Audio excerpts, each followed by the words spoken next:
১ অধ্যায় ঈমান, ইসলামের পরিচয় এবং আল্লাহ কর্তৃক ভাগ্য সাব্যস্ত করার প্রতি ঈমান ওয়াজিব হওয়া, ভাগ্যলিপির উপর অবিশ্বাসী লোকের সাথে সম্পর্কচ্ছেদ করা ও তার ব্যাপারে কঠোর হুঁশিয়ারি উচ্চারণের প্রমাণাদির বর্ণনা।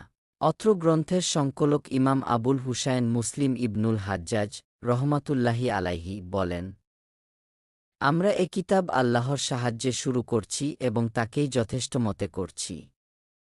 মহাপরাক্রমশালী আল্লাহ ভিন্ন আমাদেরকে আর তাওফিকদাতা কেউ নেই। সহিহ মুসলিম হাদিস ১ ইয়াহিয়া ইবনু ইয়ামার থেকে বর্ণিত, তিনি বলেন, বাসরার অধিবাসী মাবাদ জুহাইনাহ প্রথম ব্যক্তি যে তাকদির অস্বীকার করে। আমি ও হুমায়দ ইবনু আব্দুর রহমান উভয় হজ অথবা উমরার উদ্দেশ্যে রওয়ানা করলাম। আমরা বললাম, যদি আমরা এ সফরে রসূলুল্লাহ সাল্লাল্লাহু আলাইহি ওয়াসাল্লাম এর যে কোনো সাহাবীর সাক্ষাৎ পেয়ে যাই তাহলে ওই সব লোক তাকদির সম্বন্ধে যা কিছু বলে সে সম্পর্কে তাকে জিজ্ঞেস করব।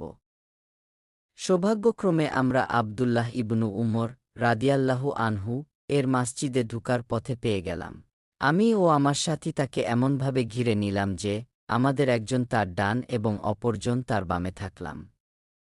আমি মনে করলাম আমার সাথী আমাকেই কথা বলার সুযোগ দেবে, কারণ আমি ছিলাম বাক্পটু।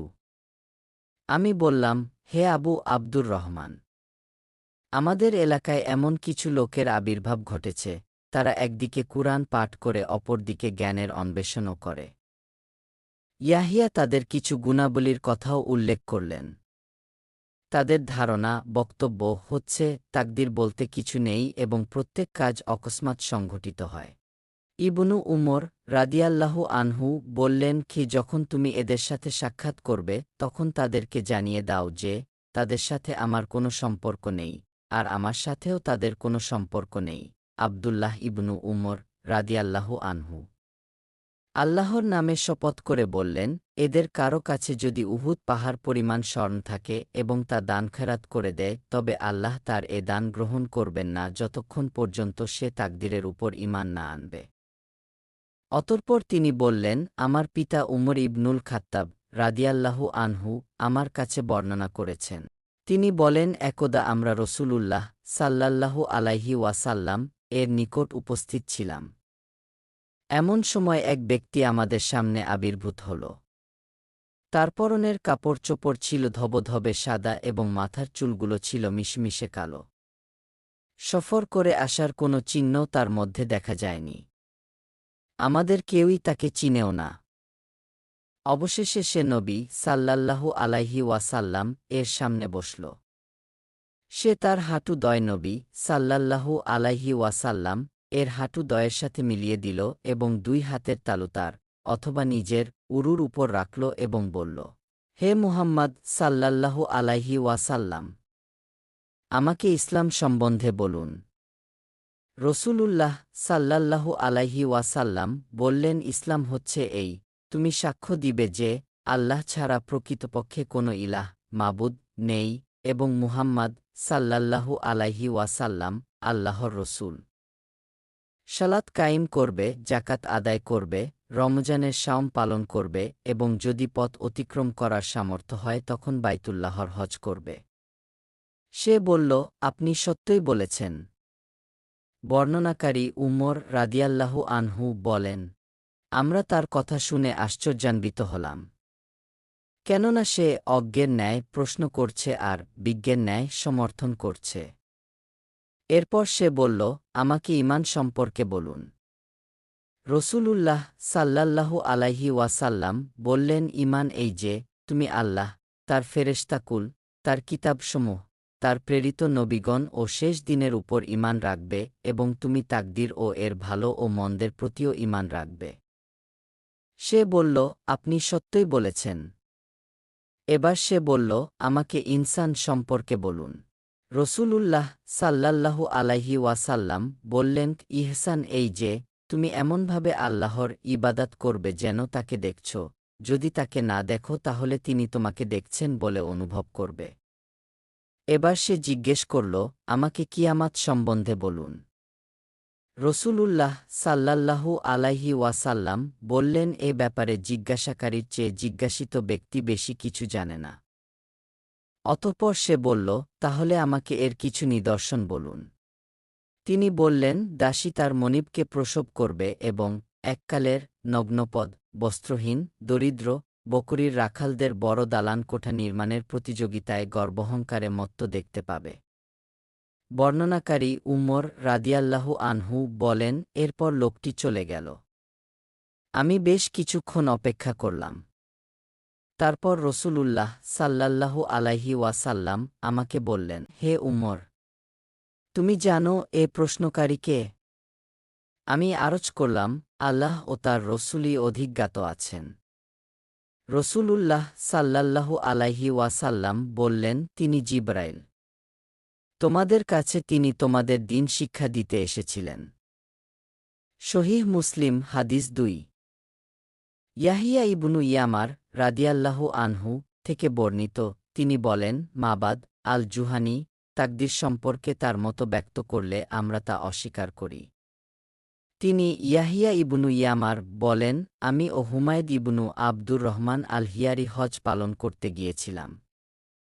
এরপর কাহমাসের হাদিসের অনুরূপ সনদসহ হাদিসটি বর্ণিত আছে।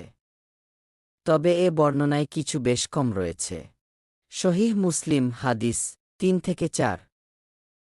ইয়াহিয়া বিন ইয়ামার এবং হুমায়দ ইবনু আব্দুর রহমান থেকে বর্ণিত, তারা উভয়েই বলেন, একদা আমরা আবদুল্লাহ ইবনু উমর রাদিয়াল্লাহু আনহু এর সাথে সাক্ষাৎ করি এবং তার কাছে তাকদীর বিষয়ে ওই সকল লোকেরা, মাবাদ ও তার অনুসারীরা যা মন্তব্য করে তা উল্লেখ করি। অতঃপর এ হাদিসটি নবী সাল্লাল্লাহু আলাইহি ওয়াসাল্লাম থেকে উমর রাদিয়াল্লাহু আনহু এর উদ্ধৃতি দিয়ে বর্ণনাকারীরা যেরূপ বর্ণনা করেছেন, আবদুল্লাহ ইবনু বুরাইদাহ ঠিক অনুরূপই বর্ণনা করেছেন। অবশ্য এতে শব্দের কম বেশি আছে। সহিহ মুসলিম হাদিস 5।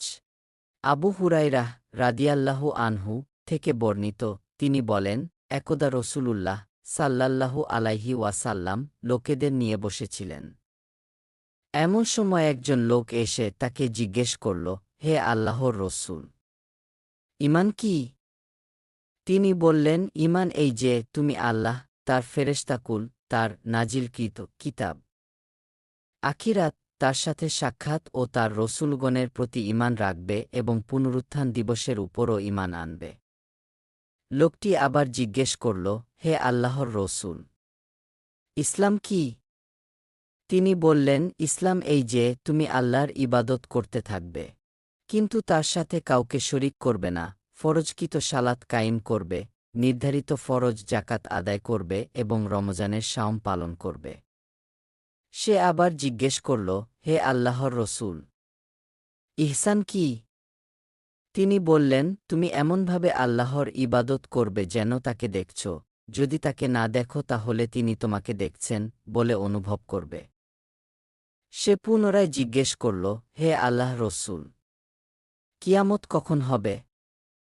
তিনি বললেন, এ ব্যাপারে যাকে প্রশ্ন করা হয়েছে তিনি প্রশ্নকারীর চেয়ে বেশি কিছু জানেন না।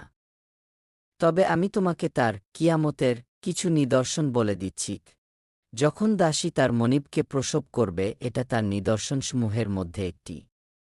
আর যখন বস্ত্রহীন, জুতাহীন ব্যক্তি জনগণের নেতা হবে, এটাও তার একটি নিদর্শন। আর মেষ শাবক ও ছাগলের রাখালরা যখন সুউচ্চ দালান কোঠা নিয়ে পরস্পর গর্ব করবে, এটাও তার একটি নিদর্শন। প্রকৃতপক্ষে যে 5টি জিনিসের জ্ঞান একমাত্র আল্লাহ রাখেন, কিয়ামতের জ্ঞান তারই অন্তর্ভুক্ত।